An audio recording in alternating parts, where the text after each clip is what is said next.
ओम श्री जगदम्बिकायै नमः। आदरणीय भक्तजनों, सादर प्रणाम। हम आज आपको श्रीमद् देवी भागवत महापुराण में से तुलसी का पतिव्रत भंग और शंखचूड़ का पुनः गोलोक जाना यह कथा सुनाएंगे।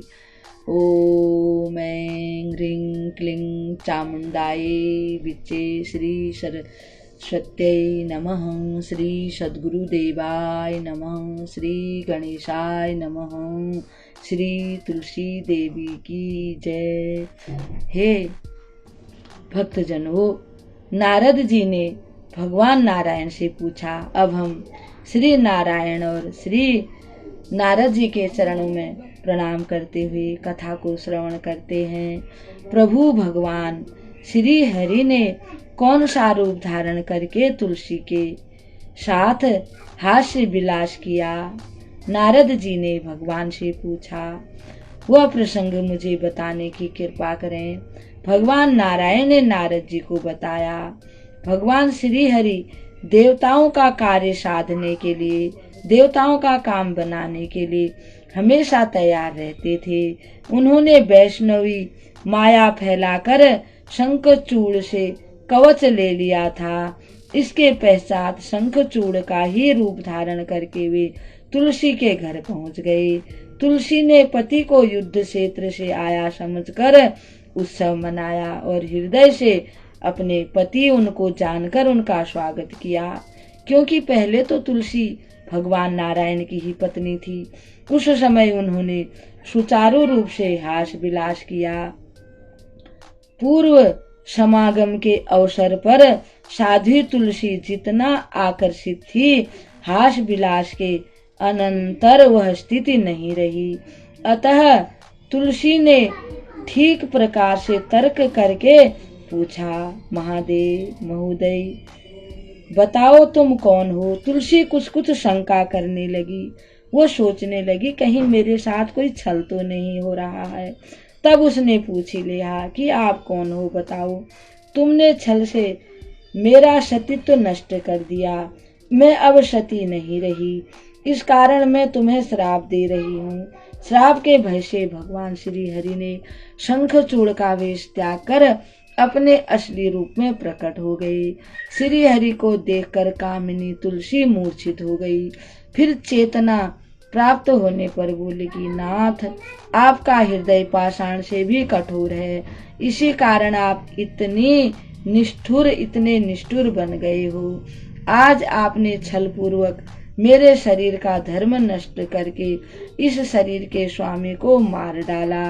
आप अवश्य पत्थर दिल हैं, तभी उसमें दया की गंध तक नहीं रही।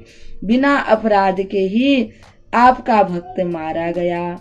भगवान श्री हरि बोले, देवी, तुम मेरे लिए भारतवर्ष में रहकर बहुत दिनों तक तपस्या कर चुकी हो। उस समय तुम्हारे लिए शंखचूड़ भी तपस्या कर रहा था। वह भी मेरा एक अंश था। तुम्हें स्त्री रूप में प्राप्त करके वह गोलोक में चला गया। हे तुलसी, अब तुम इस शरीर को त्याग कर दिव्य देह धारण करके मेरे साथ चलो।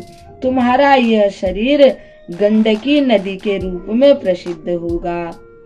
यह पवित्र नदी पुण्यमय भारतवर्ष में मनुष्यों को उत्तम पुण्य देने वाली बनेगी। तुम्हारा केश कलाप पवित्र वृक्ष होगा। तुम्हारे केश से उत्पन्न होने के कारण तुलसी के नाम से ही उसकी प्रसिद्ध होगी।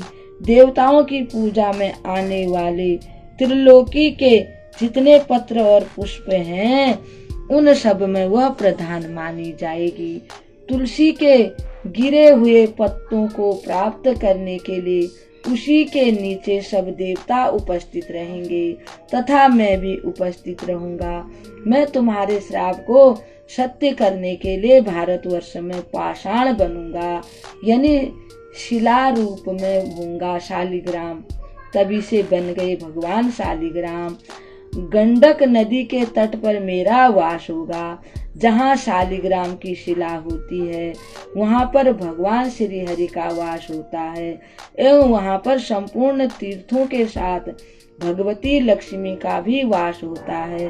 ब्रह्म हत्या आदि जितने भी पाप हो जाते हैं वे सब शालिग्राम शिला की पूजा करने से धुल जाते हैं। मृत्यु के अवसर पर जो शालिग्राम के जल का पान करता है वह संपूर्ण पापों से मुक्त होकर विष्णु लोक को चला जाता है। शंख से तुलसी पत्र का विच्छेद करने वाला व्यक्ति भार्याहीन तथा 7 जन्मों तक रोगी बना रहता है। शालिग्राम, तुलसी और शंख, इन तीनों को जो पुरुष सुरक्षित रूप से रखता है उससे भगवान श्री हरि बहुत प्रेम करते हैं। इस प्रकार देवी तुलसी को समझाकर भगवान श्री मौन हो गए। उधर देवी तुलसी अपना शरीर त्याग कर दिव्य रूप से संपन्न होकर भगवान श्री हरि के वक्षस्थल पर देवी लक्ष्मी की भांति शोभा पाने लगी। भगवान श्री हरि उसे साथ लेकर वैकुंठ चले गए।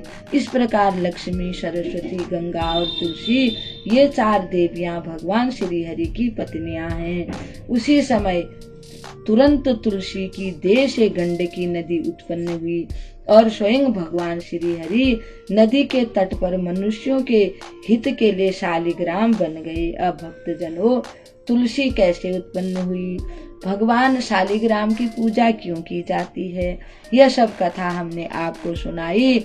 आप इस कथा को अवश्य सुनिएगा। इस कथा को सुनने से हमको ज्ञान प्राप्त होगा कि हमको क्या करना चाहिए और हम उसी के अनुसार चलेंगे तो हमारा कल्याण हो जाएगा। ओम श्री परमात्मने नमः।